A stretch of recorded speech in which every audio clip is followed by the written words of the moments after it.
puderam vir de outras cidades, aproveitar para compartilhar, né, nas páginas pessoais, porque ajuda a divulgação, o nosso compartilhamento, a gente entra, compartilha aí o evento lá da página do NEP Paulo de Tarso. Então todo o evento, o nosso encontro está sendo transmitido. Procure NEP Paulo de Tarso aí no Facebook e já compartilhem e avisem os amigos. Um outro aviso, o nosso coffee delicioso, né? Todo mundo gostou. Que suco de goiaba com acerola que é esse, não é? Gente do céu, essas meninas, né, lá do assentamento, nosso coffee está sendo realizado pela cooperativa de mulheres lá do assentamento Monte Alegre, que é aqui em Araraquara, para quem não conhece, é a famosa padoca. Nós passamos lá, quem faz trilha de bicicleta, ou tudo, ou vai para Matão, passando por Bueno ali, vê uma plaquinha até, né? Depois que passa Bueno para Matão, vê lá, padoca. Daí você tem que pegar a estradinha de terra ali e ir. E essas nossas amigas, que são responsáveis pelo esse coffee maravilhoso, elas fazem um trabalho muito sério, já há muito tempo no assentamento, por isso a padaria, e são todos produtos caseiros, da terra, trabalhados com muito carinho. E eu tive aí, na hora do intervalo, alguns amigos vieram falar assim: Gustavo, elas estão aceitando encomenda, né, para trazer nós. Então, vocês gostaram e quiserem encomendar alguma coisinha para levar depois no final do dia, para levar embora para casa, procura as nossas amigas ali do coffee, fala assim: olha, eu queria levar o patezinho, esse mini bolo de fubá, que é uma delícia, né? Queria levar ele, enfim, aí fala a quantidade. Eu sei que já teve uma turma que se organizou, estão tudo ali com o papel aqui, os nossos amigos de Cafelândia já estão tudo pronto. Não dão para a Jamile nem para o Fábio, viu? Não dê para eles, não vieram. Tá certo? Bom, e agora nós vamos retomar, e como consta da nossa programação, o início com a apresentação dos grupos, dos NEPs. Eu, particularmente, sou suspeito a falar do NEP Francisco de Assis, porque é o NEP, o nosso NEP, o NEP que a gente participa junto, crescemos juntos, trabalhamos juntos. Então o Paulinho falou assim: não, mas a nossa apresentação vai ser tão assim, né, emocionante e tudo. Enfim, o NEP Francisco de Assis, desde 2016, desde outubro de 2016, tem estudado o Evangelho. Esse ano nós comemoramos aí 3 anos, agora em outubro, consecutivos. Estamos quase descendo, há 3 anos, né? Descemos do monte. No último encontro nós descemos do monte. Nós começamos há 3 anos aí pelo Evangelho de Mateus e começamos o capítulo 8 agora do Evangelho. Então é um estudo mesmo, a gente sabe, né? Com o coração. Além disso, nós temos o estudo das cartas de Paulo e os nossos encontros estamos estudando os Romanos. E os nossos encontros são aos sábados, às 9 horas da manhã, o início, lá no Lar Escola Redenção. Tem umas ovelhas desgarradas aqui, viu, Saulo? Viviane ali sentada, né? Fugiu, né? Cadê a Maria Cândida? Ah lá, ó. Ela até viu, né? Sogra, né? Tem umas ovelhas aí que escapam, mas elas voltam devagarzinho. Bom, e o tema proposto pelo grupo, pelo NEP Francisco de Assis, é Bem-aventurados Bom, é com eles. Essa é uma parte bem interessante. Bom dia a todos. Nós somos de Araraquara, né? O nosso estudo está baseado nas orientações de Honório Abreu. Então, nós colocamos as frases no início das nossas dos nossos estudos quem, onde, quando e como. Então, a partir das respostas dessas 4 questões, nós vamos para o tema específico, né? Hoje nós falaremos, como o Gustavo já estava adiantando, da 7ª bem-aventurança, que está em Mateus, capítulo 5, versículo 9, e no Evangelho segundo o Espiritismo, capítulo 9. Bem-aventurados os pacificadores, ou serão os pacíficos? Vitor, tira essa dúvida para a gente. Essa é uma questão bem interessante. Por muito tempo eu tinha dúvida nessa parte. Quando a gente pega os textos das bem-aventuranças, em algumas traduções nós encontramos bem-aventurados os pacíficos, em outras bem-aventurados os pacificadores. Algumas traduções apresentam bem-aventurados os pacíficos na 3ª, outros na 7ª. E até é curioso, estávamos conversando justamente agora com o Saulo a respeito dessa questão das traduções, o quão complexo que é você pegar uma palavra ali no original, tentar representar todo o significado que essa palavra tem na outra língua. E na 3ª bem-aventurança, nós temos bem-aventurados os pacíficos, porque herdarão a terra. Na 7ª bem-aventurança, bem-aventurados os pacificadores, porque serão chamados filhos de Deus. Acontece que, diante da tradução do original do grego para o latim, do latim para o português, ocorrem algumas confusões na hora da tradução e encontramos, em alguns textos, escritos bem-aventurados os mansos, porque herdarão a terra, e bem-aventurados os pacíficos, porque serão chamados filhos de Deus. Essa confusão aí, como explicamos, ocorre por conta dos problemas, das dificuldades justamente das traduções. A expressão mansos e pacíficos seriam equivalentes, se referindo à 3ª bem-aventurança, sendo aquele que já se pacificou, aquele que tem uma postura de não revidar o mal, enquanto a 7ª bem-aventurança seriam os pacificadores, ou até na tradução da Bíblia de Jerusalém, aqueles que promovem a paz, que já vai denotar uma postura mais ativa, aquele que já busca realmente efetuar a paz. Então, algumas traduções do Evangelho segundo o Espiritismo, como nós pegamos a tradução no português, encontramos justamente esse erro de tradução. E o correto, então, é bem-aventurados os pacificadores, porque serão chamados filhos de Deus. Muito bem. Então, alguém pesquisou aí? Quem? Bom, nós vamos dando sequência, então, aquelas perguntinhas do quem, onde, quando e como. Bom, quem estava presente naquele momento do Sermão do Monte, onde foi pronunciado o mais perfeito código ético e moral que a humanidade pôde conhecer? Quem são as pessoas? Primeiramente, e é óbvio, Jesus.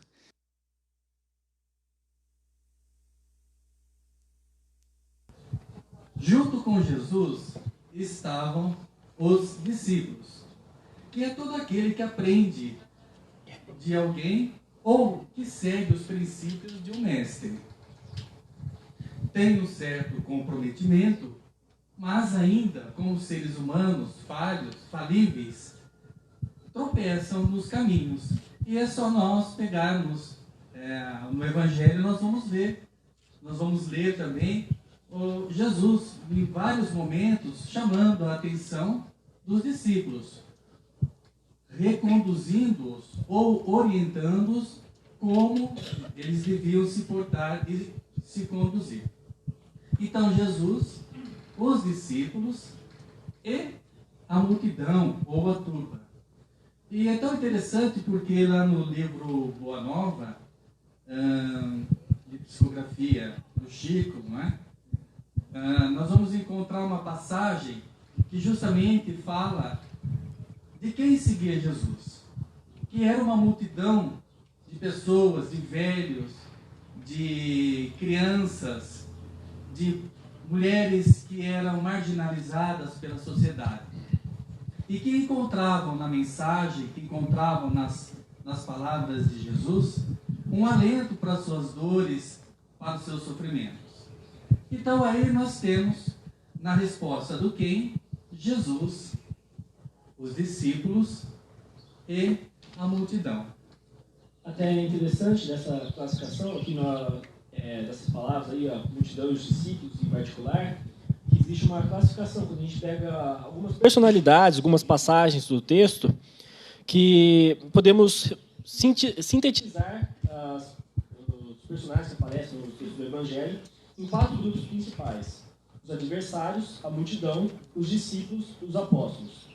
E buscando justamente nesse trabalho de estudo, do autoconhecimento, encontrarmos os padrões do nosso comportamento diante do texto, buscando ver quais são os ensinamentos que podemos tomar para o nosso dia a dia, podemos ver justamente nas palavras um reflexo de qual tem sido a nossa postura e qual deveria ser. Temos os adversários, aqueles que se opõem fortemente contra a divulgação da mensagem da Boa Nova. A multidão se mostra um tanto quanto indiferente, ora está entusiasmada, ora se posiciona contra, assim como uma cana sacudida pelo vento. Temos a posição do discípulo, que já mostra um certo comprometimento, já busca seguir os seus ensinamentos, mas ainda tropeça nos erros comuns. E a personalidade dos apóstolos, aqueles que já mais experientes, já não tropeçam nos mesmos erros que nós e já conseguem exemplificar em maior qualidade. Queria fazer uma pergunta. Não entrariam os pacificadores também no quem? Se ele está se dirigindo? Sim, os pacificadores, eles estavam, era um ensinamento do Cristo, rogando que todos fossem pacificadores. Então, com certeza, eles estavam no contexto ali também. Mas seguindo a nossa sequência aqui, do onde? A Teresinha de Oliveira, no livro Os Estudos Espíritas do Evangelho, ela nos diz que o Sermão do Monte, ele foi pronunciado no monte chamado Cornos de Ratim, que ficava próximo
após sentar-se, aproximar, abrindo, ensinava, dizendo.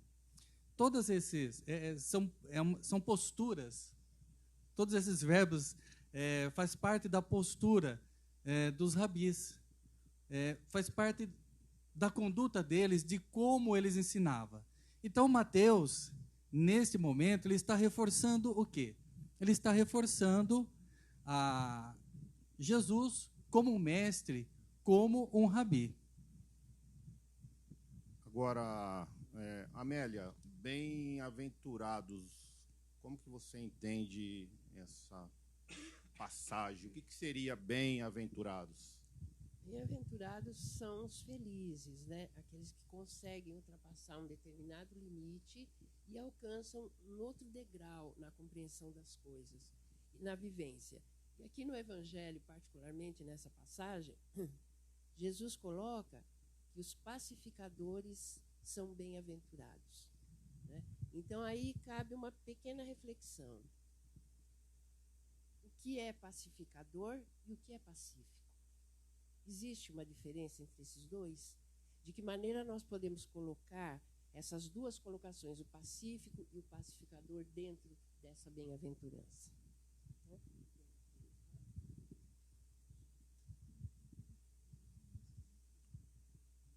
Então, antes de entrar nessa diferença, Amélia, eu busquei aqui uma citação de Emmanuel, e ele traz no livro Pão Nosso, na lição, ou no capítulo 89, que tem o título de Bem-aventuranças. Então, Emmanuel, a hora que traz, né, a bem-aventuranças dentro do seu conceito, do seu entendimento, tem uma passagem aqui que me chama muita atenção, que ele fala assim, ó, vou falar só um trechinho.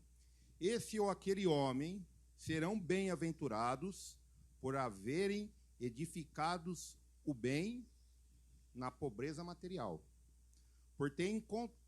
por encontrarem alegria na simplicidade e na paz, por saberem guardar no coração longa e divina esperança.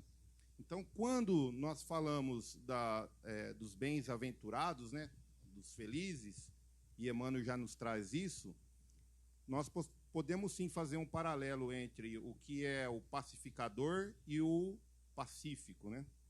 Então, o pacífico, acho que seria num estágio um pouquinho ainda mais, não tão sublime, vamos assim dizer, porque o pacífico é aquele que traz paz para si mesmo, a paz interior. Então, a pessoa pacífica é aquele que procura ser paz no seu interior. O nosso querido amigo Wilson, ele não pôde estar presente aqui, ele não gosta muito desse exemplo, mas bastante de nós gostamos. Damos o Gandhi, Mahatma Gandhi, como uma pessoa pacífica também. E depois nós vamos entrar na parte do pacificador. Por quê? Tem uma passagem muito conhecida e muito divulgada no meio espírita, principalmente, em que uma mãe leva o seu filho à presença de Gandhi e pede para ele aconselhar o filho para desistir do consumo de açúcar. O que Gandhi faz? Gandhi pede para a mãe voltar dali um mês. A mãe enfrentou uma fila, fica indignada, porque queria já ali uma resposta, mas depois de um mês a mãe volta. E aí, sim, ele fala, ó, tudo bem, eu acho que esse conselho é bom, e pede para o filho diminuir o açúcar, porque o açúcar fazia mal. Porque ele, durante aquele mês, ele ficou sem açúcar, para ver a reação que ele tinha no corpo. Quer dizer, nesse exemplo, ele tentou pacificar ele primeiro, para depois ir adiante, que é a parte do pacificador. Fala, Zé. Assim, nós recebemos por herança do nosso pai aquele subsídio que está lá no nosso DNA para sermos pacificadores. O pacificador é aquele que age. O pacífico é aquele que fica inerte. Muitos estão lá ainda quietinho, não chegou ainda nesse estágio. Pouquíssimos, raros são os pacificadores e alguns são os pacíficos, né? Então, digamos que lá numa situação rápida, num trânsito, acontece alguma coisa, aí a pessoa abre a janela e fala assim, animal ruminante. Aí a outra abre a janela e fala assim, seu casamento é uma sociedade aberta. E aí, o que esses dois aí vai estar fazendo? Eles estão buscando lá atrás aquelas reencarnações lá que eles vão trazer à tona, né? A partir desse momento, quando a gente pega um pacífico, ele vai ficar quietinho, ele vai falar assim, deixa eu ficar quieto aqui, deixa ela ir embora, tudo bem. E aquele pacificador? O pacificador vai falar assim, tudo bem, minha irmã, tranquila, pode seguir, só caiu o para-choque do seu carro, o meu, eu chamo o guincho, levo para o ferro velho, compro outro, Fica tranquila, minha irmã, siga em paz. Esse é o pacificador. Um bom exemplo, até que uma boa definição que poderíamos dar para essa passagem, a gente encontra numa mensagem de Paulo de Tarso, no Evangelho segundo o Espiritismo, capítulo 15, item 10, que Paulo vai dizer que para não fazer o mal, basta muitas vezes a indiferença e a negligência, mas para fazer o bem é sempre necessário a ação da vontade. Para ilustrar mais um pouquinho, não sei se eu vou falar certinho, com relação a Gandhi, tem mais uma passagem também interessante dele, que eu não sei se era uma época na Inglaterra onde tinha uma calçada podia andar só os hindus e a outra só os ingleses. E ele foi e estava andando na calçada dos ingleses. Aí um guarda vai lá, um policial, né, e bate nele. Ele cai, levanta, o policial vai de novo, bate nele, ele cai. Isso várias vezes. Aí o policial não entende e fala, mas você é covarde, você não vai reagir, você não vai revidar? Ele olha para o policial e fala, não, eu vou fazer exatamente como esse símbolo que você tem no peito aí. E o policial tinha uma cruz. Aí ele começou a chorar, o policial. Então, quer dizer, esse é um exemplo magnífico, né, de uma pessoa pacífica, né? Aí vem um questionamento, uma reflexão. Para gerar paz, nós estamos trazendo a guerra? O Gu gosta muito de uns personagens lá. Nós estamos trazendo o Hulk, né? Dentro, Hulk, o Homem-América, não é isso? Homem de Ferro, os Vingadores. Quer dizer, nós estamos trazendo isso dentro de nós para poder gerar paz. Então, na analogia aí da cinematográfica, para buscar a paz no mundo, convocam esses personagens, mas eles destroem cidades, eles fazem muita coisa para tentar trazer a paz. E nós? Quando nós estamos tentando trazer a paz, nós estamos gerando a guerra ou estamos sendo esses mansos? A mansuetude. Tem um exemplo de uma passagem que acontece que o moço ele vai pedir uma coisa para os pobres, para uma instituição que ele ajuda, e a mulher gospe na cara dele falando que não tem nada para ajudar. Aí ele simplesmente levanta e fala, isso é o que você tem para dar para mim e para os pobres. Isso é um exemplo de pacificador, que ele já atingiu a mansitude interna, mas ele quer fazer, por exemplo, essa ação dessa pessoa poderia provocar uma reflexão nessa mulher. Tipo, nossa, eu cuspi na cara dele e ele levantou e continuou para tentar ajudar alguém. Aqui nós pesquisamos, né, sobre pacificar, baseado em Mateus 10, 12, 13, né, capítulo 10. Profundo amor ao semelhante, com sentimento esclarecido e equilibrado. Só se manifesta plenamente quando alicerçado na paz que conseguimos edificar em nós mesmos. E pegando uma pergunta de Honório Abreu, como ser pacificador? Que agora o pacificador entra na pessoa do ativo, né? Então, agora a gente está assim, pegando a parte central dessa bem-aventurança. Como ser pacificador? A gente pode notar que, para chegar a ser pacificador, nós temos uma escala a seguir dentro das bem-aventuranças, não é? E o Honório Abreu, justamente, ele diz que o pacífico é o amigo da paz. O pacificador, além de pacífico, ele age, ele trabalha em favor da paz. Ou seja, o pacificador é aquela pessoa ativa. O Haroldo Dutra, esses dias eu estava assistindo um vídeo dele no YouTube, justamente Bem-aventurados os pacificadores, e ele fala nessa sua palestra no YouTube que o pacificador não é aquela pessoa que fica dentro de si, que ele fica parado ali. Não é um ser passivo, mas ele é um ser ativo, ou seja, o pacificador ele está no meio do conflito, ele está no meio das dificuldades. Deus, Jesus, não deixa o pacificador no céu, olhando as estrelas, contemplando. Não, ele coloca o pacificador onde tem conflito. É lá que o pacificador tem que agir. É lá onde ele vai desenvolver, ele vai justamente reorientar os caminhos, ajustar, ele vai conduzir para que aquelas pessoas, aqueles conflitos, eles terminem. Na realidade, é nessas regiões, nessas situações de conflito, é que nós vamos exercitar o pacífico que há dentro de mim, se tornando o pacificador. Então, é por isso que, muitas vezes, nós confundimos, né, o sobrenome de Jesus, que acho que Jesus Cristo, o Cristo é o sobrenome, né, mas é Jesus o Cristo, o príncipe da paz. Então, Jesus, ele veio como príncipe da paz, trazer a paz para nós. E conforme Mateus relata, bem-aventurados pacificadores, pois serão chamados filhos de Deus. Nós hoje podemos nos considerar, sim, filhos de Deus. Todos nós somos filhos. Mas nós somos chamados filhos de Deus? Então, quando nos referimos, né, a Jesus, a época dele ainda falava Jesus, filho de Deus.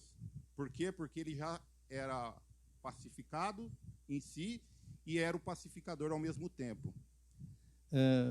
Só para a gente voltar aqui, nós já estamos indo para o nosso encerramento, mas o Rodolfo Caligares, no Sermão da Montanha, ele fala das ações do pacificador, que o pacificador, sejam, pois, nossos pensamentos, palavras e ações, uma contribuição constante no sentido de erradicar do mundo a inveja, as suspeitas, o ódio, a vingança e o espírito de contenda. Então, o pacificador pacifica os pensamentos, as palavras e as ações. E ainda dentro da palestra do Haroldo Dutra, Bem-aventurados os pacificadores, ele fala assim, que a língua hebraica antiga, não a atual, mas a língua hebraica antiga, ela é muito concreta, com poucas variações. Então, por exemplo, ele deu um exemplo, eu vou dar o mesmo exemplo aqui. Como dizer que a Soninha, por exemplo, era uma pessoa iluminada? Olha. Não tinha como. Não tinha como. A língua não permitia. Então, para dizer que a Soninha era uma pessoa iluminada, as pessoas chamavam filha da luz. Trazendo agora para o que o Eliandro, eu ia chamar ele de Evandro, gente.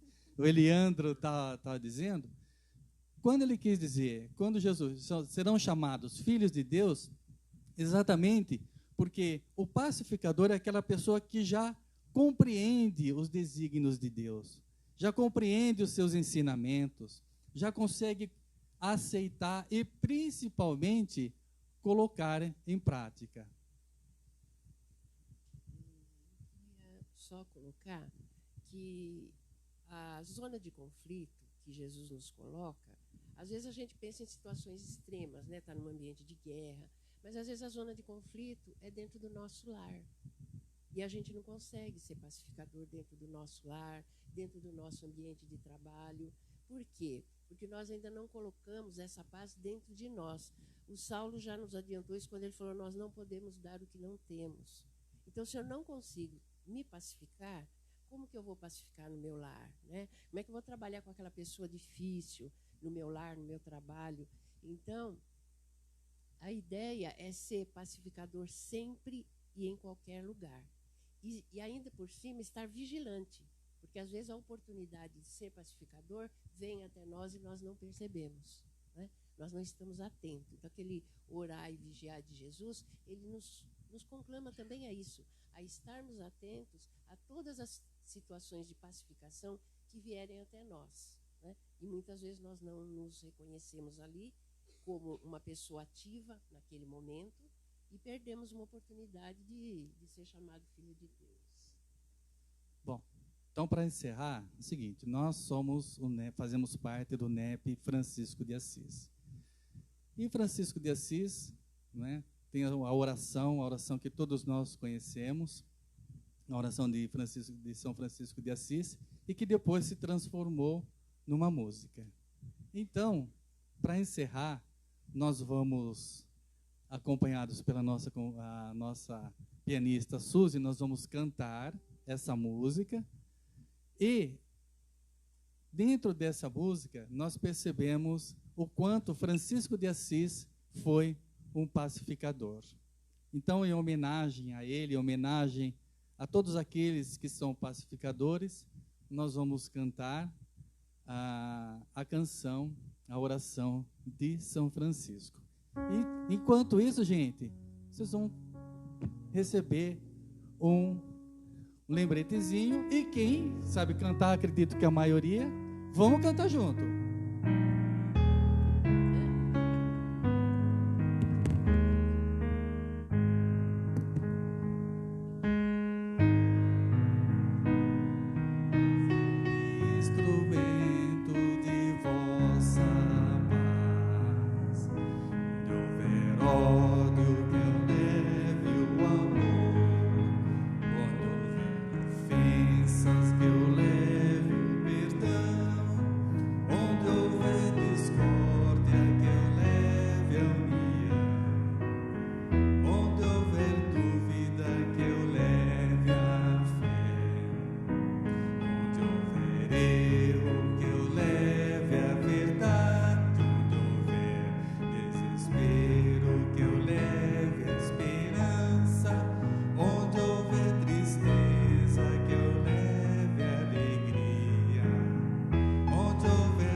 Obrigado, gente. Obrigado. Muito obrigado.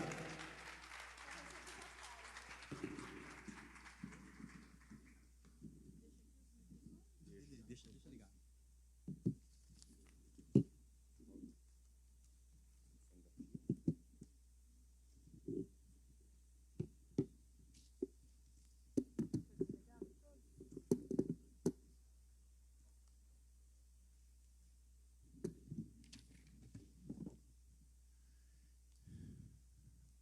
Bom, meus amigos, dando em sequência agora os estudos, nós teremos a apresentação dos nossos amigos do NEP Luz e Caridade de Limeira, que trarão a parábola do semeador, as reflexões sobre a parábola do semeador. Eles estão aqui já quase prontos. Eu também tenho que fazer a minha parte aqui, peraí.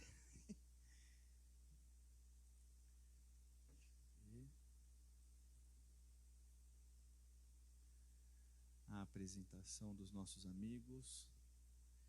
É isso. E eles vão se apresentar, né? Vão se apresentar para a gente. Porque o pessoal ali, ó, ninguém falou, Paulinho, Sônia, não se apresentaram. O Zé, o Vinícius, o Vitor, Eliandro, Ricardo, a Melinha, minha companheira firme. O pessoal do NEP tenta separar a gente. Gente, é terrível. Né? A Lígia, que fugiu, também está ali, né? O Emanuel lá no fundo, enfim. Mas agora os nossos amigos, então, sejam bem-vindos, por favor. Obrigada. Bom dia a todos. É uma alegria estar em Araraquara. Estive aqui na quarta-feira a trabalho e quase que eu fiquei, porque já quarta até sábado, né? Ficaria por aqui. A agenda minha não deixou. Boa, Léo. Meu nome é Renato e eu faço parte do grupo do NEP do Luz e Caridade, que é o nosso centro, na cidade de Limeira.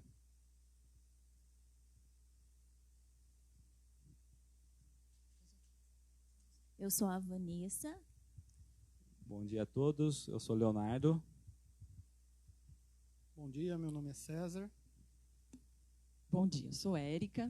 A gente combinou de eu preparar o material. Eu fiquei pensando, espelho, espelho meu, existe algum NEP mais novo do que o meu? O nosso começou esse ano, em março. Tem algum mais novo? Não? Então, somos os caçulinhas, né? Então, a gente conversou um pouquinho e o Léo chegou, falou, o Arthur convidou a gente para falar, como estava iniciando, então a gente pode errar, né? Porque quando a gente está no começo, fica tudo livre, né? Então, o que a gente preparou? Nós trouxemos uma apresentação PowerPoint cheia de coisa escrita para todo lado. Lógico que nós não vamos ler. É mais para vocês entenderem a metodologia do nosso NEP, que foi a proposta que o Arthur nos solicitou. Então, para vocês entenderem, o nosso NEP, então, ele formou no dia 7 de março de 2019, depois de algumas tentativas. E daí, um dia, a gente teve a ideia, eu com o Léo, da gente tentar, então, já que a gente não conseguia reunir todo mundo, fazer o encontro a cada 15 dias. Daí, deu certo. Então, a gente está se reunindo às quintas-feiras. A gente tem uma mentora encarnada, que é a Maroísa, que não pôde estar aqui, que ela tem um NEP desde 2013, então ela tem bastante experiência, e ela praticamente que nos dirige. E, inclusive, ela acabou de editar um livro, né, que está muito legal para vocês verem, sobre Allan Kardec. Então, ela tem bastante coisa para nos ensinar. E a gente se baseou muito naquilo que está dando certo com ela. Nós nos reunimos na primeira vez, falamos um pouco do apanhado do Evangelho e decidimos começar o estudo pelas parábolas. E pelas parábolas, começamos pela parábola do semeador. Então, este quadro é um quadro que está no nosso centro. Nosso centro é de 1906, portanto, tem 113 anos. Talvez, então, seja o mais antigo. Tá? É o contrário do nosso NEP, né? Então, por favor, você pode mudar para mim? Ó, esse aqui é um resumo, porque a parábola do semeador, para quem já estudou, está em 3 evangelhos, né? Então, ele está em Mateus, em Marcos e em Lucas. Como eu disse, eu não vou ficar lendo tudo para vocês, é mais para entender a metodologia. Mas só para vocês terem uma ideia, senão eu não consigo desenvolver o que a gente está estudando, eu vou ler algumas passagenzinhas de Marcos para a gente fazer um link com os próximos slides, tá? Então, relembrando a parábola do semeador, ela fala que a parábola do semeador, de novo, pôs-se Jesus a ensinar à beira do lago. Ajuntou-se perto dele tão grande multidão que, subindo a uma barca, sentou-se retirado da margem, enquanto toda a multidão ficou em terra. E lhes ensinava muitas coisas em parábolas. E em seu ensinamento dizia: escutai, saiu o semeador a semear. Daí ele vem e fala de 4 terrenos. Primeiro, ao lançar a semente, uma parte caiu à beira do caminho. Vieram as aves e a comeram. Outra caiu no cascalho, onde não havia muita terra. A semente germinou logo, porque a terra não era profunda. Mas assim que o sol surgiu, queimou-se e, como não tinha raiz, secou. Outra parte caiu entre os espinhos, e crescendo os espinhos a sufocaram, e ela não deu fruto. Outra parte, finalmente, caiu em terra boa, e depois de crescer e se desenvolver, deu fruto. Alguns grãos renderam 30, outros 60 e outros 100. E dizia Jesus: quem tiver ouvidos para ouvir, que ouça. Cada um dos evangelhos, ele tem a passagem e uma explicação. Aí, o que a gente fez? A gente leu os 3 evangelhos, elegemos um deles para a gente ler o miudinho, né? Palavra por palavra, e ir buscando os textos de apoio depois. Por isso que a gente leu o de Marcos. Na explicação, ele vem, por exemplo, na parte da beira do caminho, ele fala que uns estão à beira do caminho, onde a palavra é semeada. Mal ouvem, vem Satanás e retira a palavra nele semeada.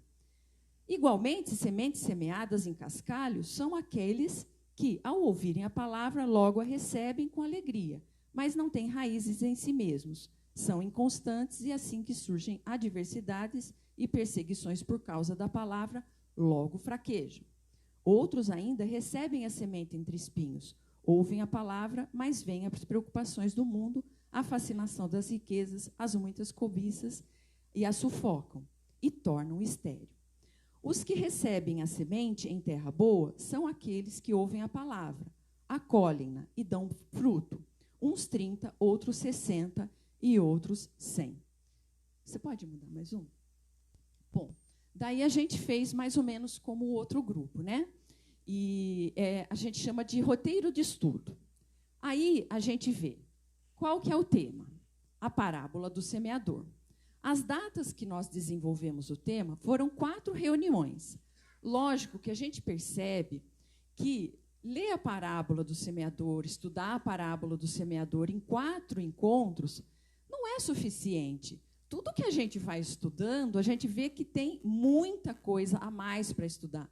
Se você pegar uma palavra só, como pacificador, pacífico, etc., a gente rende, se for ver, vários encontros. Isso é legal. Mas então a gente chega um momento que a gente vai combinando, né? Vamos passar para frente ou não. Então a gente tem que tentar também seguir algum roteiro, senão também a gente não deslancha nos próximos itens que virão. E a gente está encontrando os nossos caminhos também. Então, as referências, a gente anotou quais foram. Aí a gente também fez a sondagem do quem?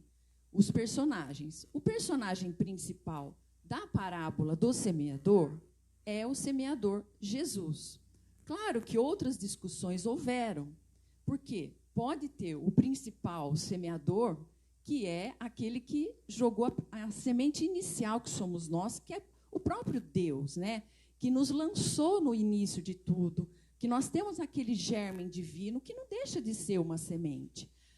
Jesus, o semeador da parábola do semeador, outro tipo de semeador, a gente pode fazer várias análises. Nós também, como nós somos co-criadores, a gente também podemos ser co-semeadores. A gente também, depois de pegar a palavra, a gente também pode sair a semear. E assim, se a gente fosse se unir aqui para estudar a parábola em si, cada um de vocês vai trazer alguma coisa para agregar, também vai não concordar com alguma coisa que a gente falou, ou que um pensou, e as discussões, eu não penso desse jeito, não, mas eu penso assim. E aí a gente vai tentando encontrar pacificamente um meio de chegar nas definições que, quem sabe, a gente tem a capacidade de apreender o que Jesus tentou efetivamente nos passar, né? Porque eu acho que esse é o grande mistério. A captar na sua essência o que Jesus tentou nos passar, eu acho que a gente ainda vai muito tempo ainda, não só numa vida, mas em muitas encarnações, para ter essa capacidade de entendimento das sutilezas totais da palavra divina, né? E onde que ocorreu esta passagem? No Mar da Galileia. Aí a gente também viu que Galileia significa jardim fechado. Quando? Durante o dia. E Amélia Rodrigues, porque tem outros textos de apoio que vão mostrando os locais, vão dando pistas daquelas passagens. Então, a Amélia Rodrigues ela vem confirmar ser no período da manhã. E por alguns estudos, a gente verificou que o período da manhã, como agora, por exemplo, é muito apropriado para estudo, pois a natureza está em seu melhor momento. Quem veio de outras cidades para Araraquara, hoje, tiveram a alegria de ver o sol nascer. Não sei se vocês repararam que amanhecer. Eu vim tirando 52 mil fotos. E estava realmente muito bonito, muito acolhedor. E depois a gente chegou aqui num lugar tão bacana, preparado com muito amor. Depois vocês viram, quando o Saulo estava falando, o festival de passarinhos. Eu falava, qual que está dando palestra aqui? Eu ficava pensando. Então, essas coisas que o Evangelho vai tocando a gente, esses detalhes, né? Até os obsessores que chegaram são da natureza, né? Segundo o nosso amigo João, né? Se bem que obsessor controla quem não tem autocontrole. Olha, gente, eu fiz um teste pessoal com os mosquitinhos, né? E, enfim, a natureza ela faz muito disso dentro da gente. Eu acho que é um dos meios da gente encontrar os significados das passagens evangélicas é por meio da natureza. Olha só, o vento nos brindando agora. Enfim, depois a gente... Aí aqui, esse trecho ele demora um pouco mais, que é o quê? Aí a gente vê palavra por palavra. Por exemplo, a semente, a palavra de Deus, a boa nova, o evangelho. A Amélia Rodrigues diz que a semente é a palavra que vem para quem busca a verdade. A verdade é a vida. O semeador saiu a semear. O caminho, a nossa vida, nossas escolhas. As aves, representação de um ser inferior, preocupados com satisfações de ordem material. Quando a semente caiu lá no pedregal, a ave veio e comeu, né? O solo, a terra, a base, o nosso coração. As pedras, as nossas aflições, as dificuldades, o endurecimento. Sem amor, o solo é pedregoso, o coração é de pedra. O sol é a iluminação, a nossa iluminação interior. A raiz, o alimento, o sustento, onde estão nossas raízes. Quando caiu em pedras, nem chegou a formar raízes, veio o sol e queimou. Então, se a gente não tiver essa raiz, o evangelho vai ser queimado rapidinho. Que a semente que cai no pedregal é aquele fogo de palha, né? Pega fogo, mas acaba rápido. Os espinhos são as nossas tentações, as nossas paixões, os nossos vícios. A terra boa é o coração preparado para receber a palavra do Pai e de Jesus. O 30, 60 e 100, cada um tem um nível de aprendizado. Então, 60 para 1, 100 para 1, cada um de nós, mesmo depois de atingir a terra boa, vamos dizer que a gente tem 4 terrenos, né? Então, a última seria a terra boa. Mesmo na terra boa, tem níveis, nós estamos em níveis. Obviamente que também a gente discutiu bastante lá que, será que a gente está na terra boa? Mas de vez em quando a gente está no pedregal. Aí a gente fala, o espinho de vez em quando, os vícios vêm nos tentar.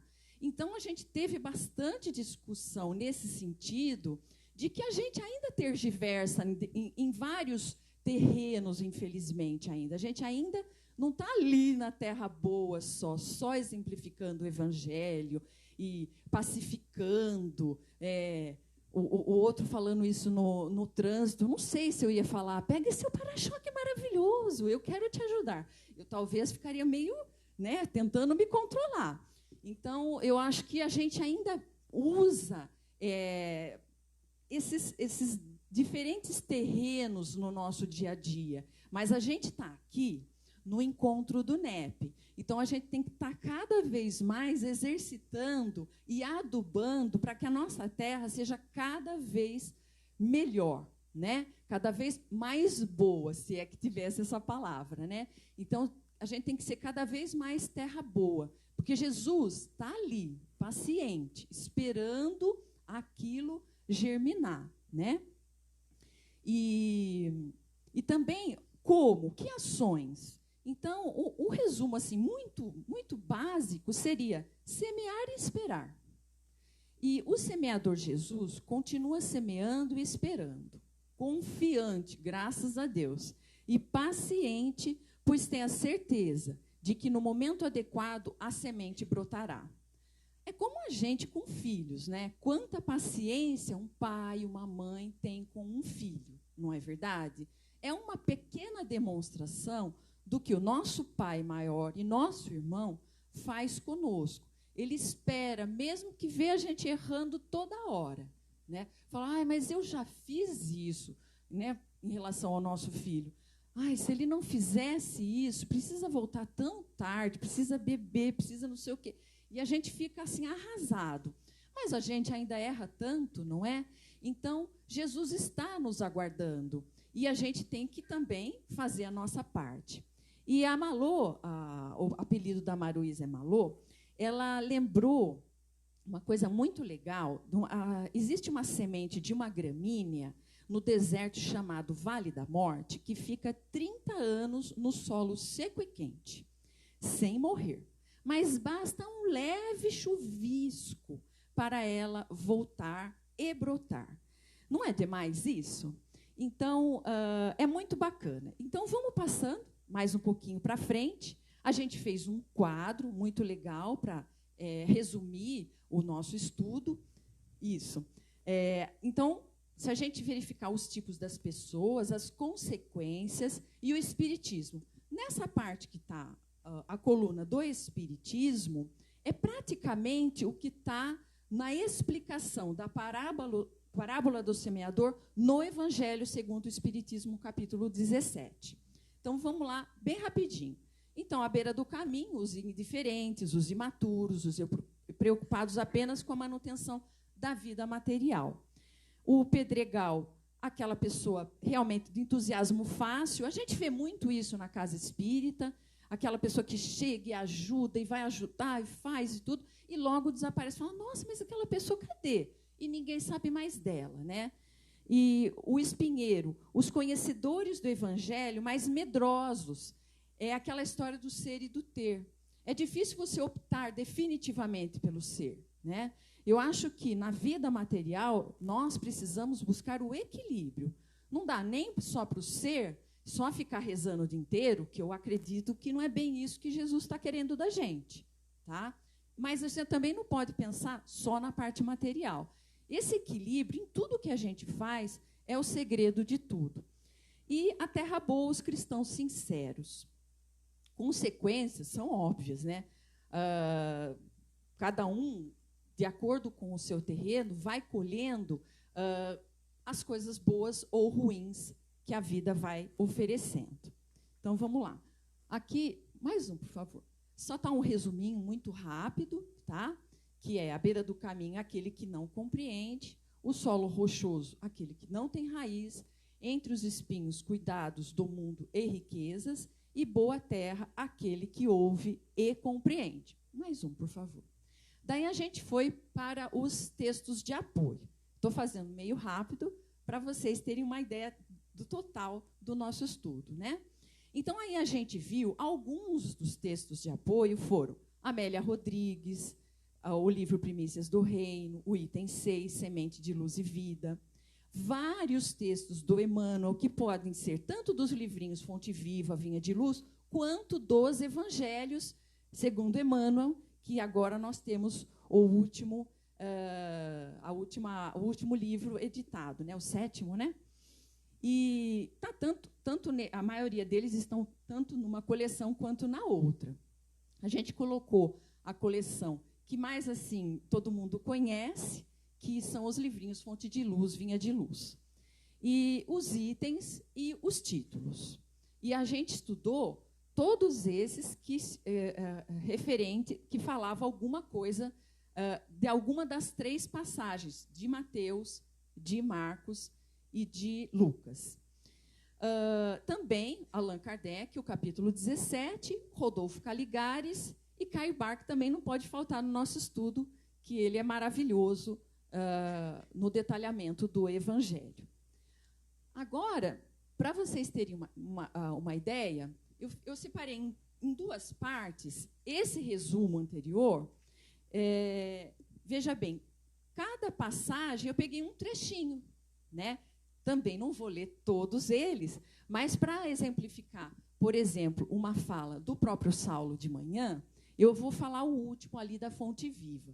Ele fala assim, que a parábola do semeador não nos fala que o semeador deva agir através do contrato com terceiras pessoas. É Jesus que veio, é Jesus que falou, é Jesus que trabalhou, é Jesus que exemplificou. Então, a parábola do semeador não é aquela situação passiva, né? Ficar parado. Não, nós temos que trabalhar. Então, o Emmanuel adora puxar orelhas, né? Não sei se vocês já perceberam isso. Então, ele é sempre firme, ele é sério. Não tem muita brincadeira com o Emmanuel, ele é ali na lata. Então, ele nos alerta o tempo todo daquilo que a gente deve ou não deve fazer. Não dá nem para ter muita dúvida com o Emmanuel. Não precisa ter muita discussão com o Emmanuel, porque ele é bem reto ali. Ele fala o que ele pensa e está ali. Então, quando ele fala que nem o semeador teve contratos com terceiros, o que é de nós, então? Passar para o outro, fazer o nosso trabalho? Ele mesmo saiu a semear, transferindo a imagem para o solo do Espírito, em que tantos imperativos de renovação convidam os obreiros da boa vontade à santificante lavoura da elevação. Somos levados a reconhecer que o servidor do Evangelho é compelido a sair de si próprio, a fim de beneficiar corações alheios. Sair da cadeia do eu para o grande continente do interesse geral. Afastemo-nos, pois, das nossas inibições e aprendamos com o Cristo a sair para semear.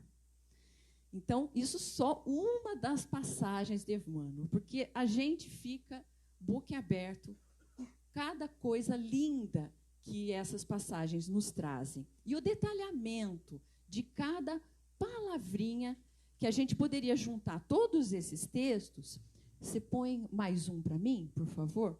Se a gente pegar todos eles, acaba explicando tudo que a gente estudou nos trechinhos. Você pega uma explicação do Emmanuel nesse, uma explicação do Emmanuel naquele. Você juntou tudo, você já tem a explicação daquilo que a gente está estudando. Daí ele também viu, Jesus é o nosso caminho permanente para o divino amor, a árvore da fé viva não cresce no coração miraculosamente, toda a gente conhece a ciência de começar as boas obras. E aí ele vai. A palavra pedra entre nós costuma simbolizar rigidez e impedimento. No entanto, convém não esquecer que Jesus, de vez em quando, a ela recorria para significar a firmeza. Pedro foi chamado pelo mestre certa vez, a rocha viva da fé. Então, é cada coisa linda, não é? O próximo, por favor. Aqui está bem pequenininho, porque, claro, eu coloquei na íntegra a passagem inteira do Caibar Schutel. Ele também, se a gente quiser, a gente ficaria 4, 5 só no Caibar. Se a gente fosse detalhadamente, não que a gente fica correndo, não, mas a gente está em grupo, a gente vai vendo para onde que vai indo o estudo, não é verdade? Então, o Caibar também ele vem, de novo, separadamente pelos solos e vem explicando e dando cada passagem. E eu vou ler só um trechinho. Que belíssimo quadro apresenta-se às nossas vistas quando, animados pelo sentimento do bem e da nossa própria instrução espiritual, lemos com atenção a parábola do semeador. À nossa frente desdobra-se vasto campo, onde aparece o extraordinário figura do excelso semeador, o maior exemplificador do amor, de todas as idades. Aquele monumental sermão ressoa aos nossos ouvidos, convidando-nos à prática das virtudes ativas para o gozo dos bem-aventuranças eternas. E também, mais um, por favor, no Evangelho segundo o Espiritismo, capítulo 17, ele vem, Allan Kardec estudou a parábola do semeador. E é muito legal, porque Allan Kardec não colocou tudo no Evangelho segundo o Espiritismo. Então, eu sempre presto atenção no que ele colocou no Evangelho segundo o Espiritismo. Porque não só ele veio fazer isso para nós, mas ele estava com a pleiade do Espírito de verdade. Então, o fato de ter esta parábola no Evangelho ou outras passagens, eu acho que a gente sempre tem que prestar atenção qual é a passagem que consta no Evangelho segundo o Espiritismo. Por que deu tanta deferência para aquela passagem. E a parábola do semeador está lá também. E ele vem, fala, coloca a passagem de Mateus, depois coloca a explicação e depois vem praticamente falar o que o Espiritismo acha, né, de tudo isso. Que a parábola do semeador exprime perfeitamente os matizes existentes na maneira de serem utilizados os ensinos do Evangelho. De fato, quantas pessoas existem para as quais ele não passa de letra morta, à maneira da semente caída sobre pedregulhos, que não produz nenhum fruto. E lá no final, enfim, aqueles para os quais essas instruções são como a semente que cai em terra boa. É aquele que vai dar bons frutos. E, indo para o encerramento, vamos mais uma parte, só para fazer uma alusão, a gente tem muita dificuldade. O ministro Sanzio, lá com André Luiz, em Ação e Reação, ele fala assim: é muito difícil penetrar o sentido das leis divinas. Sempre é muito difícil, com os recursos limitados da palavra humana. Ainda assim, iniciamos o tentame, recorrendo a imagens tão simples quanto seja possível. Apesar da impropriedade, comparemos a esfera humana ao reino vegetal. Cada planta produz na época própria, segundo a espécie a que se ajusta. A cada alma estabelece para si mesma circunstâncias felizes ou infelizes em que se encontra, conforme as ações que pratica, através de seus sentimentos, ideias e decisões na peregrinação evolutiva. A planta, no começo, jaz encerrada em embrião, e o destino ao princípio de cada nova existência está guardado na mente. Com o tempo, a planta germina, desenvolve-se, floresce e frutifica. E também, com o tempo, a alma desabrocha ao sol da eternidade. Cresce em conhecimento e virtude, floresce em beleza e entendimento e frutifica em amor e sabedoria. Então, eu acho que é bem legal essa comparação entre nós como uma planta que tem que frutificar. E mais uma parte, eu vou ler que eu não tenho aqui no meu, né? Eu achei muito bacana, porque eu, particularmente, não é o grupo, tá? Eu vou trazer uma coisa minha. A palavra que eu mais gosto do Evangelho segundo o Espiritismo inteirinho chama-se vontade firme. Não sei quando foi na minha vida que eu li essa pequena passagem. É difícil fazer alguma conversa, alguma palestra, sem que essa palavra venha e invade as minhas conversas.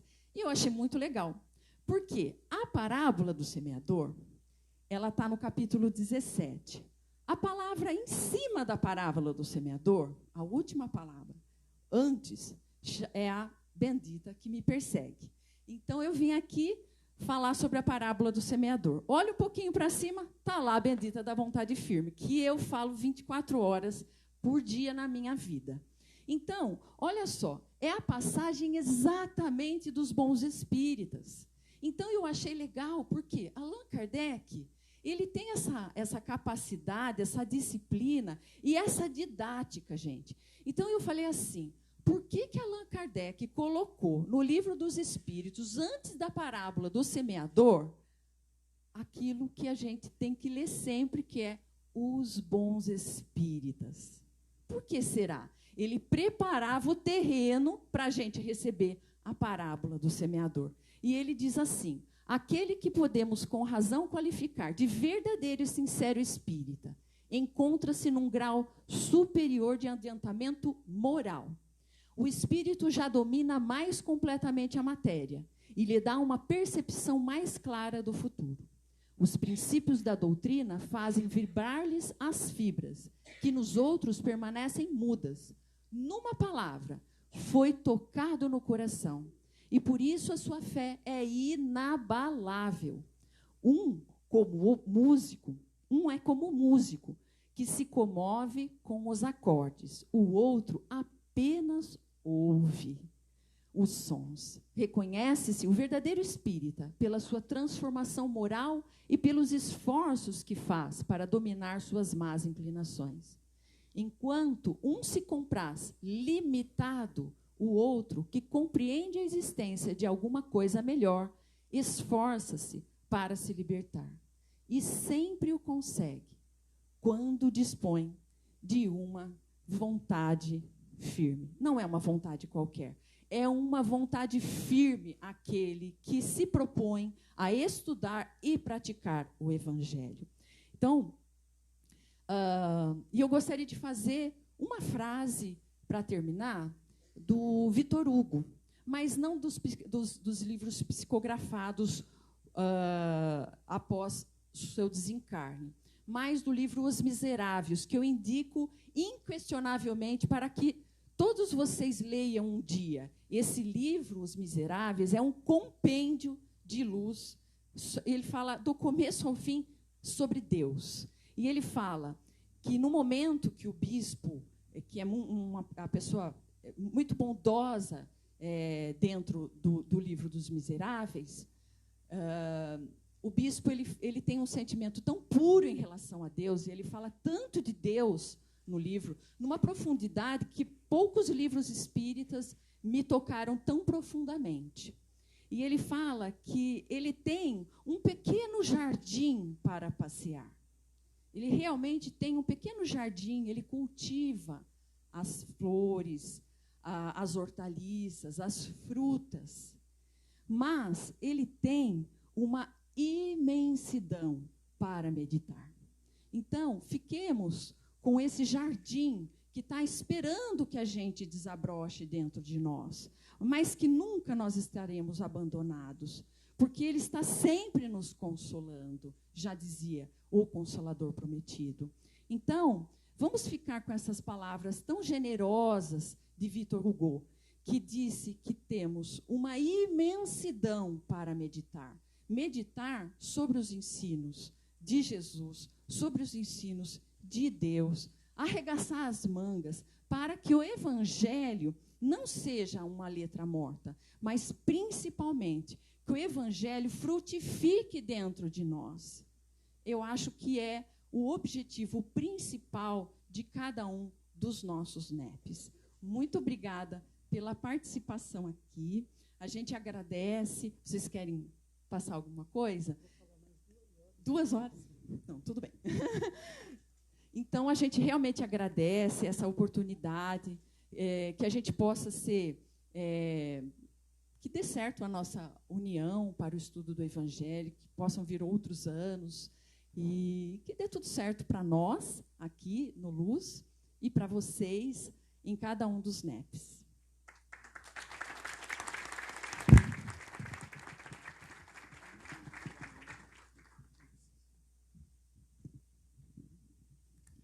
Nós agradecemos os nossos amigos do NEP Luz e Caridade, da cidade de Limeira, pelo carinho de ter preparado também a exposição e os slides. E quem quiser os slides, né, a gente está aqui no computador, o slide dos nossos amigos, pode ceder, pode prestar o material, tranquilo. A próxima apresentação do NEP Gesiel, da nossa querida amiga Valdete. Também sou suspeito para falar dessa moça, viu, gente? Olha, porque é uma irmã muito querida mesmo, do nosso coração. Está com a gente aí desde 2016, juntos nessa batalha aqui, nos auxilia muito, tem nos auxiliado bastante. E ela vem representando os nossos amigos do NEP Gesiel, lá de Vinhedo, que não tiveram a possibilidade de estar presente, porque a casa também tinha um outro compromisso, eles tiveram que se dividir. E a Valdete representa todo mundo, tranquilo, né? E ela também trouxe uma apresentação. A Valdete vai falar sobre a cura da filha de uma cananeia, certo? Quem quiser também depois o material da Valdete, pode ceder. Valdete também está aqui. Peguem o pendrive depois do almoço e a gente vai. Nós teremos, e só para a gente passar o cronograma, nós teremos agora a apresentação da Valdete. A Mireia vai fazer uma consideração rápida após a palestra da Valdete. A gente só vai exibir mais um videozinho. E aí nós vamos lá matar essa fome, né, gente? Que tá chegando. Chegando, mas não está pronto ainda, viu? Eu fui lá, degustei, falei para a Sônia, pode continuar cozinhando, Sônia. Eu vou comendo e vou provando, até falar que tá bom. Bom, mas vamos lá, Valdete. Seja bem-vinda.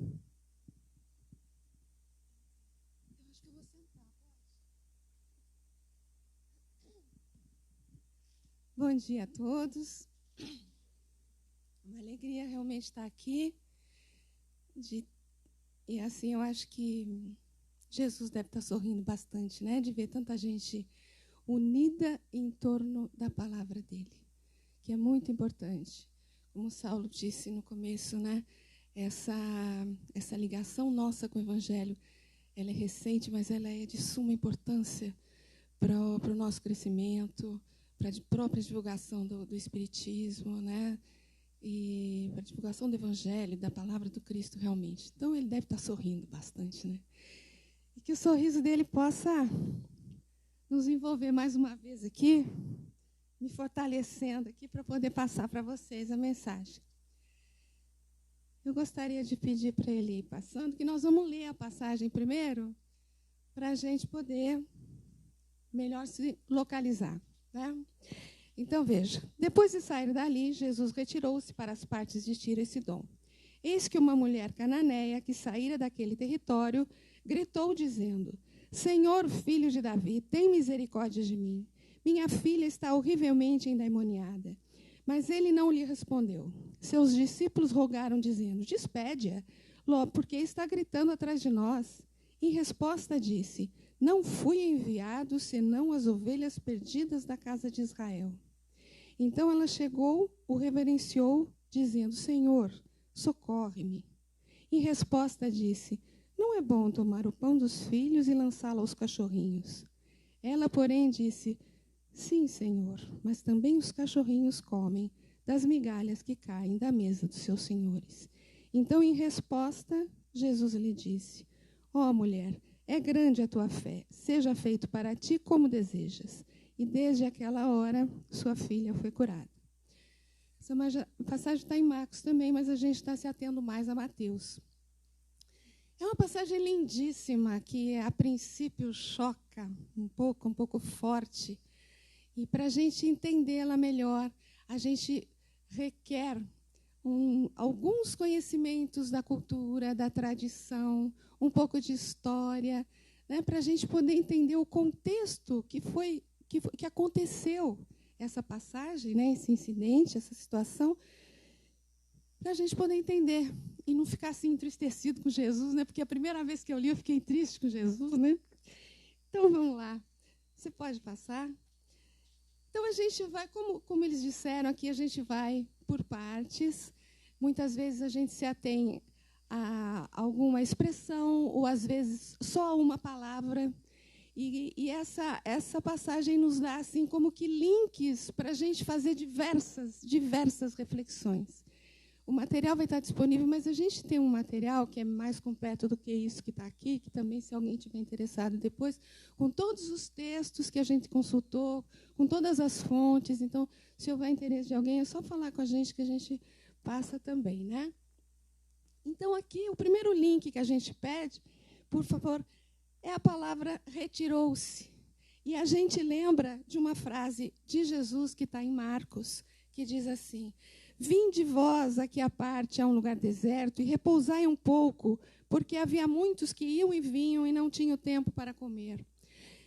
É a ideia de que a gente tem, de vez em quando, que se desligar um tanto dessa correria, dessa loucura que a gente vive nos dias de hoje, de tantos aborrecimentos, de tantos trabalhos, de tantos compromissos, e se refugiar um pouquinho num lugar deserto, como ele fala aqui, mas Emmanuel fala no país de ti mesmo, né? Não precisa ser num lugar à parte, isolado, mas num lugar onde você consiga conversar com você mesmo e se encontrar com Jesus. É um momento do alimento da alma, né? Momento de reflexão, momento de oração, de meditação, de uma leitura edificante. Jesus passou uma época no deserto antes do seu ministério. Saulo passou 3 anos no deserto antes de começar também o seu trabalho, né? era um costume da época de passar um tempo de meditação num momento de transformação, de mudança da vida, né? Então, podemos mudar. Aí, na sequência, vem o quê? Tiro e Sidom. Ele foi para Tiro e Sidom. Tiro e Sidom era uma região de politeístas, de idólatras. Então, eles tinham uma convicção religiosa, uma estrutura religiosa bastante diversa dos hebreus. Não é? Então, em Marcos, ele comenta que Jesus estava se refugiando ali. Né?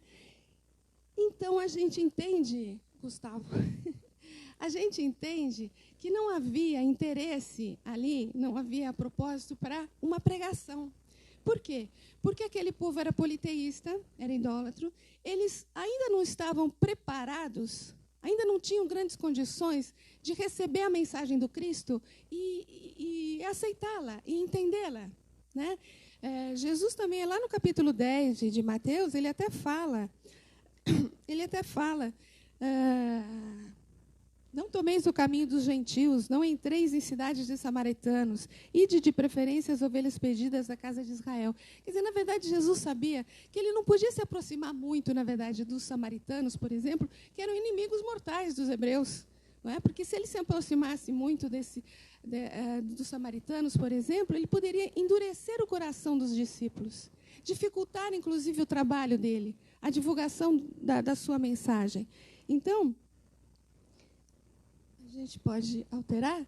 Então, a gente imagina que a ida dele para lá, como não tinha intenção de pregação, alguma coisa específica tinha que acontecer. Alguma coisa específica, alguma coisa diferente havia de acontecer. E eis que uma mulher cananeia saíra daquele território. Então, vejamos, a gente tem uma cananeia, né? Uma mulher que vinha de uma região de politeístas, de idólatras, uma região fundamentalmente comercial, comércio com deuses, inclusive. Então, ela podia ser assim a figura que representava a materialidade, a representação da materialidade, né? E, portanto, que não mostrava nenhum interesse assim espiritualizado. Mas a passagem nos fala, saíra daquele território. Saíra daquele território. Isso é muito significativo. Isso pode representar para a gente que ela já estava num processo de desvinculação com aquela situação que ela vivia. Ela já estava num processo de crescimento. Ela já estava num momento da vida dela em que toda aquela materialidade que existia na vida dela já não era suficiente para ela.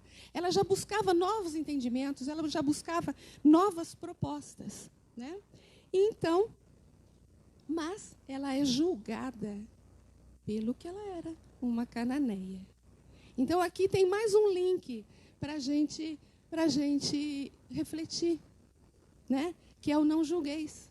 Essencialmente, o julgamento pelas aparências, que foi o que aconteceu. E que é o que nós fazemos a todo instante, porque nós julgamos pelo que nós vemos, pelo que nós ouvimos, é sempre aparência. Nós não conhecemos o lado espiritual dessa pessoa. Né? Então, a gente sempre julga pela aparência. E existem muitos textos, né, de Emmanuel, muito interessantes sobre isso. E essa mulher grita, Senhor, filho de Davi, tem misericórdia de mim, minha filha está terrivelmente endemoniada. Isso, a hora que ela diz, filho de Davi, bom, a hora que ela fala essa frase, a gente já entende que essa frase não é comum para a região que ela vinha. A hora que ela fala, filho de Davi, a gente entende que ela está reconhecendo ali naquele homem o Messias. Mas isso era uma coisa que vinha da tradição judaica. E ela não estava dentro da tradição judaica. Então, a gente entende que, apesar de estar numa região de politeístas, de idólatras, ela já tinha certos conhecimentos da tradição judaica, né? Ela já tinha assim, acesso a alguns valores espirituais. E a hora que ela fala, tem misericórdia de mim, ela pede por ela. Ela pede pela dor dela. Né? Que dor é essa? É a dor da mãe. É a dor da mãe que sofre incrivelmente, por ver o filho sofrendo. Eu não sou mãe, mas eu acho que quem é mãe entende muito bem como que é essa dor, né? E a gente pode passar para frente, mais um bocadinho. E aí ele não responde. Ele não responde. Antes de falar do silêncio dele, vamos falar da questão da mulher. Naquela época, nos conta no livro do Kenneth Bailey, né? Ele fala muito bem disso. Uma mulher não conversava com um homem que não fosse da sua família, de jeito nenhum, né? E o Kenneth Bailey fala que até hoje, em certas regiões bastante conservadoras, isso ainda acontece. E um rabino, por exemplo, em público, ele não falava nem com a própria mulher, com a mulher da família dele, em público, né? Então, veja uma coisa, essa mulher, ela se dirige a um homem que não era da família dela, um desconhecido, um estrangeiro e de outra convicção religiosa. Ela rompe todas as barreiras que ela podia romper e põe em risco a própria reputação. A gente precisa entender também que ele estava lidando com essa mulher que se aproxima dele, mas ele estava lidando também com os discípulos. Ele estava formando os discípulos, né? E tantas vezes a gente não entende de pronto as reações de Jesus, né? As ações de Jesus. Às vezes a gente acha até contraditórias, como aqui, por exemplo, né? Tantas vezes a gente, nas nossas orações tão fervorosas, a gente pede alguma coisa e, apesar dele ter deixado o pedir obtereis, a gente não obtém aquilo que a gente pede, né? Por quê? Porque ele é o bom pastor, ele conhece todas as suas ovelhas e ele sabe o que é bom para a gente, qual o momento adequado para a gente receber ou para a gente ficar sem alguma coisa, né? Então, aquele silêncio, apesar de um pouco doloroso, ele foi necessário e foi didático. Porque outra coisa que a gente pode lembrar aqui, com relação ao silêncio dele, é que muitas vezes, na maioria das vezes, nós demonstramos muito mais quem nós somos com as nossas reações do que com as nossas ações. A ação ela é um pouco mais pensada, um pouco mais medida. A reação é aquela coisa que vem do íntimo, vem de bate-pronto, assim, né? Então, ela traz mais aquilo que a gente tem dentro da gente. Mostra muito mais quem a gente é, né? Então, com certeza, ele estava esperando a reação dos discípulos para que a lição viesse mais adequada no momento certo e para que os discípulos pudessem também refletir sobre aquilo que eles sentiam, sobre aquilo que eles tinham no coração. E apesar de Jesus não ter respondido nada, ficado em silêncio, obviamente ele dirigiu a essa mulher um olhar tão amoroso, a envolveu com uma vibração amorosa, né? E aí vem a reação dos discípulos, né? Despede-a, ela está gritando atrás da gente, ela está incomodando, né? Para eles era simples. Eles ainda estavam em formação, ainda não tinham assimilado assim mais profundamente a lição, a mensagem do mestre. Então, para eles era simples. Ou manda embora, cura logo essa menina para ela ir embora, né? Ou manda ela embora simplesmente porque ela está aqui gritando atrás da gente, está incomodando.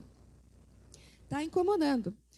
E aqui uma das reflexões que a gente pode ter com relação a isso aqui é a questão do quem é meu próximo, né? Do quem é meu próximo. Eles estavam olhando para a cananeia, né? Politeísta, idólatra, uma gentia impura. Não dava para aceitar como um filho de Deus. Aqui a gente pode vincular também a questão da parábola do bom samaritano, né? O doutor da lei pergunta para Jesus, mas quem é meu próximo? E ele conta a parábola do bom samaritano. Existem muitos vínculos que a gente pode colocar aí, né? Mas essa mulher estava mostrando uma decisão forte, uma fé fervorosa nessa decisão aí dela, nessa ação dela, né? E aí já mudando mais um pouquinho, outra coisa que a gente pode lembrar é a questão da multidão. O que é isso? A multidão aparece em diversas passagens do Evangelho, né? A multidão tentando impedir a aproximação da pessoa a Jesus. Ela aparece no cego de Jericó, na mulher hemorroíça, no paralítico de Cafarnaum, em Zaqueu. E ela dificulta a aproximação a Jesus, não é? Analisando o que seria essa lutar contra essa multidão para chegar até Jesus. O que seria isso? Seria a nossa luta diária, de decidir entre as nossas antigas tendências trazidas de existências anteriores, né? Aquelas que a gente já sabe que a gente deve colocar de lado, mas que muitas vezes a gente não consegue, não é? E uma outra proposta de vida, uma outra maneira de ser, uma outra maneira de pensar que nos aproxima do Cristo. Então essa luta entre essas duas coisas seria a luta contra essa multidão. E aqui a gente pode comparar essa multidão com a ação desses discípulos, né? Tentando impedir a aproximação, dificultando a aproximação dela com o Cristo, né? E aí vem outra resposta, uma resposta do Cristo, a primeira, né? Não vêm senão as ovelhas perdidas da casa de Israel. Céus, parece que ele está delimitando e que ela não seria atendida, né? Vejam que coisa. Nós estamos falando do nosso mestre, do nosso Cristo, do nosso governador espiritual do planeta. Ele jamais teria uma atitude que mostrasse que ele não fosse atender um sofredor. Ele jamais teria essa atitude. Então, também a questão de que quando você lê uma frase, sem saber qual a entoação que ela foi feita, às vezes a gente não compreende bem aquela frase, né? Eu não imagino Jesus falando assim, eu só vim para as ovelhas perdidas da casa de Israel. Não dá para imaginar uma coisa dessa, né? E aí a gente tem alguns exemplos, que aqui tem, por exemplo, no livro Antologia Mediúnica de Natal, tem uma frase ali. Simão Pedro está conversando com Jesus, depois do desencarne de São Pedro. Aí Jesus fala uma hora que vai sair, né, que vai embora, e Simão pergunta para ele para onde que ele ia. E ele aponta a terra e fala essa coisa maravilhosa aqui. Pedro, enquanto houver um gemido na terra, não me será lícito repousar. Esse espírito diria aquela frase mostrando que ele não iria atender aquele sofredor. Tem uma outra frase de Jesus também, que está no livro Brasil, Coração do Mundo, Pátria do Evangelho. Numa das vezes que Ismael se dirige a Jesus, numa das súplicas assim, talvez mais significantes dentro do livro, né, que ele fala da escravidão. E a resposta de Jesus é maravilhosa, é linda e bem extensa, mas a gente colocou só um pedacinho aí. No meu coração ecoam as súplicas dolorosas de todos os seres sofredores que se agrupam nas regiões inferiores dos espaços próximos da terra. Agasalha-os no solo bendito. Quer dizer, o coração do mestre, ele vibrava, ele pulsava uníssono com todos os sofredores da terra, né? Então, se a gente pudesse talvez traduzir aquela frase de Jesus, a gente podia dizer, eu não vim senão as ovelhas perdidas, mas todas as ovelhas, né? Não só os gentios, não só os judeus e os gentios. Não é? Eu não vim para os sãos, eu vim para toda a humanidade, né? Eu sou o governador espiritual do planeta, afinal das contas, todos estão sob os meus cuidados, não é verdade? Muito bem. Então, veja. Aí tem mais um trechinho que nos auxilia o entendimento dessa frase, que está lá no Consolador, no livro O Consolador, né, do Emmanuel, e uma pergunta 262. Foi feita uma pergunta para ele, por que razão a palavra das profecias parece dirigida invariavelmente ao povo de Israel? E a resposta dele é: em todos os textos das profecias, Israel deve ser considerada como símbolo de toda a humanidade terrestre, sob a égide sacrossanta do Cristo. Então, todas as vezes que a gente deparar com a palavra Israel dentro das Escrituras Sagradas, ela está se referindo a toda a humanidade. A toda a humanidade. E também, uma outra questão, a questão do 263, também nos auxilia, né? Deve-se atribuir ao judaísmo missão especial em comparação às demais ideias religiosas do tempo antigo. Por que Israel? Por que Israel foi escolhida? Né? Ele falou com os hebreus e, mesmo assim, com uma parte pequena deles. E aqui, Emmanuel também nos auxilia. Né? A resposta também é imensa, mas a gente está colocando só uma partezinha. Deve-se reconhecer no judaísmo a grande missão da revelação do Deus único. Somente o judaísmo foi bastante forte na energia e na unidade para cultivar o monoteísmo e estabelecer as bases da lei universalista sob a luz da inspiração divina. Não obstante os compromissos e os débitos penosos, que parecem perpetuar os seus sofrimentos através das gerações e das pátrias humanas, no doloroso curso dos séculos, o povo de Israel deve merecer o respeito e o amor de todas as comunidades da terra, porque somente ele foi bastante grande e unido para guardar a ideia verdadeira de Deus, através dos martírios, da escravidão e do deserto. Então, vamos ver, olha, apesar dela ter, primeiro, recebido o silêncio, depois a indiferença dos amigos de Jesus, e agora essa frase de Jesus, ela se aproxima, ela reverencia, ela se prostra diante dele e diz: Senhor, socorre-me. A súplica é maior. Né? Aqui a virtude é a da humildade. Da humildade. Falamos aí em bem-aventuranças no começo, né? É a primeira bem-aventurança. Bem-aventurados os pobres de espíritos, porque deles é o reino dos céus. Kardec analisa as bem-aventuranças, e lá no capítulo 7, né, ele fala sobre isso, e ele analisa a questão dos pobres de espíritos, e ele fala que os pobres de espíritos são os humildes, e coloca a humildade como a mãe de todas as virtudes. Então, com certeza, se nós almejamos adquirir certas virtudes, nós temos que começar pela humildade. Pela humildade. Muito bem. E ela pede e a resposta vem. Não é bom tomar o pão dos filhos e lançá-lo aos cachorrinhos. Gustavo, dá 4 clicadinhas aí. Tem 4 palavras importantes para a gente analisar nessa parte, para a gente poder entender. Né? Então, pão, filhos, lançá-lo e cachorrinhos. Obviamente, quando ele está falando de filhos, ele se refere aos filhos de Israel, ele se refere a Israel. Entretanto, na verdade, ele está se referindo àqueles que já têm um certo discernimento, um certo conhecimento, né, de um Deus único, que possibilita Jesus falar com eles e encontrar eco dentro desses corações.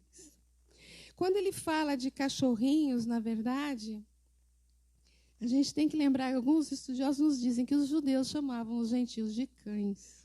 Né? Quando ele fala cachorrinhos, ele está falando até de uma maneira carinhosa, não é isso? Outros estudiosos dizem que cachorrinhos aí pode ser até traduzido como criancinhas. Na verdade, ele está se referindo aos politeístas, é claro, mas àqueles que ainda não, por ser politeísta, ainda não tem aquele discernimento, aquele conhecimento necessário para poder entender, para poder receber a mensagem do Cristo. Então, na verdade, quando ele fala em filhos e cachorrinhos, ele está se referindo a 2 patamares diferentes de compreensão, a 2 patamares diferentes de evolução. Não é? O pão realmente é o alimento espiritual, não é? E a palavra lançá-lo é uma palavra muito interessante, porque lançar é jogar, é entregar sem muitos cuidados, não é? Então, para quem ainda é uma criancinha, para quem ainda necessita não pode receber um alimento assim muito substancioso, precisa de certos cuidados para receber esse alimento, né? Eu não posso, para uma criancinha de colo, jogar uma melancia e falar, come. Ela pode brincar com a melancia vai virar uma bola. Então, para quem não está preparado para receber certos alimentos mais substanciosos, ensinos mais apurados, essa informação ela pode ser deteriorada, ela pode ser desviada, deturpada e usada até de maneira errada, né? Outro exemplo que a gente pode pensar é no Galileu, quase perdeu a cabeça, deu uma informação que as pessoas ainda não estavam preparadas para receber. Só como um exemplo, né? Então, para quem ainda não está preparado para receber um alimento mais substancioso, há que se ter alguns cuidados para entregar esse alimento, não lançá-lo simplesmente. E aqui a gente não pode deixar de vincular essa questão com o tema central do nosso encontro, né?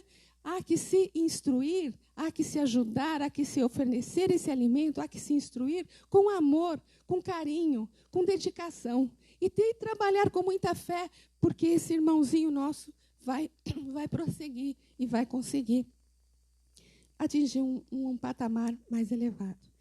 Entretanto, na sequência, a resposta da nossa irmã é brilhante, é sensacional, é maravilhosa. Sim, Senhor, mas também os cachorrinhos comem das migalhas que caem da mesa dos seus senhores. Ela foi brilhante.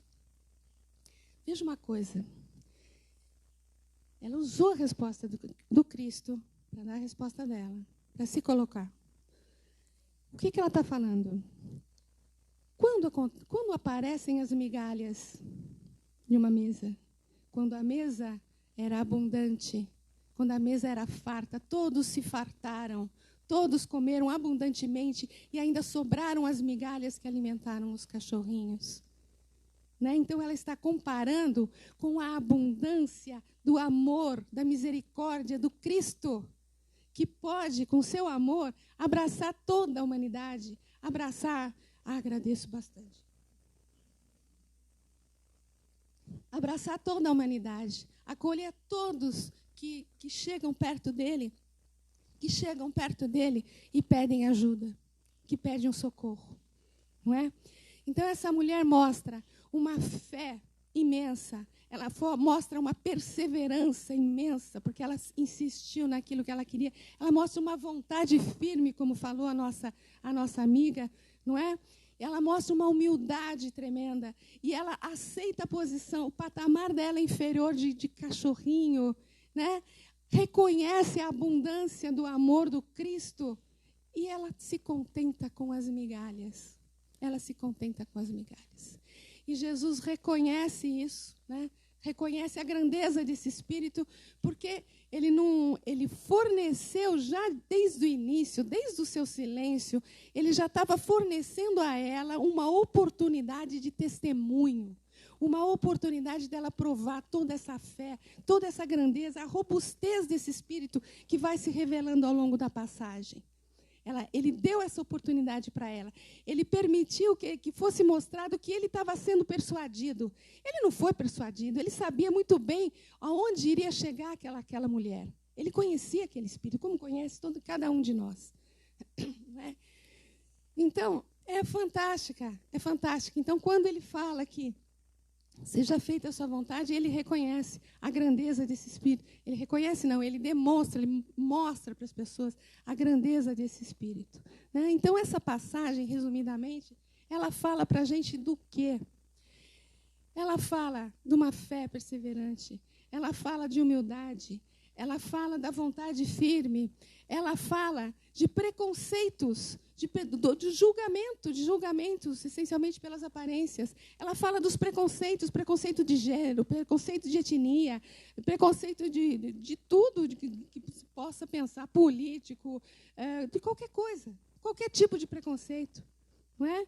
Então, para finalizar aqui a nossa fala, né, a gente tem que estar bem atento no nosso caminhar, porque independente do nosso planejamento, que na verdade não é nosso, o planejamento é sempre de Deus, né? Sempre à nossa frente pode aparecer alguma situação diversa daquilo que nós planejamos, né? E indiferente de religião, de gênero, de nível de entendimento, de circunstância, de pessoa, de raça, de local, o que vai estar sempre como prioridade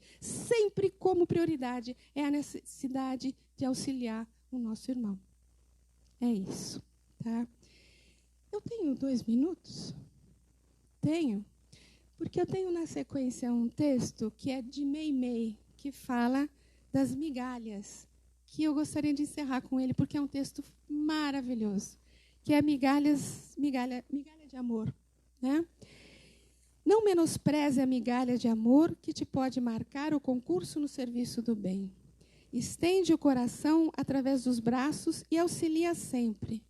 Quem definirá entre os homens toda a alegria da xícara de leite nos lábios de uma criancinha doente ou da gota de remédio na boca atormentada do enfermo? Quem dirá o preço de uma oração fervorosa erguida ao céu em favor do necessitado? Quem medirá o brilho oculto da caridade que socorre sofredores e desvalidos? Recorda a importância do pano usado para os que choram de frio, da refeição desaproveitada para o companheiro subnutrido, do vintém a transformar-se em mensagem de reconforto, do minuto de conversação consoladora que converte o pessimismo em esperança e auxilia quanto possas. Lembra-te que Jesus renovou a terra utilizando minutas migalhas de boa vontade e cooperação. Dos recursos singelos da manjedoura, faz o mais belo poema de humildade. De 5 pães e 2 peixes, retira o alimento para milhares de criaturas. Em velhos barcos emprestados, erige a tribuna das sublimes revelações do céu. Para ilustrar seus preciosos ensinamentos, detém-se na beleza dos lírios do campo, salienta o valor da candeia singela, comenta a riqueza de um grão de mostarda e recorre ao merecimento de uma dracma perdida. Não ouvides que teu coração é esperado por bênção divina na construção da felicidade humana, e empenhando-lhe agora a tua migalha de carinho, recolhê-la-ás amanhã em forma de alegria eterna no reino do eterno amor. Então vamos lembrar, gente, que independente de homem, mulher, raça, etnia, independente de qualquer coisa, né? Homem, mulher, cães ou porcos, todos terão um lugar dentro do coração de Deus misericordioso, de Deus nosso Pai e de Jesus nosso Mestre. Muita luz e muita paz a todos. Obrigada.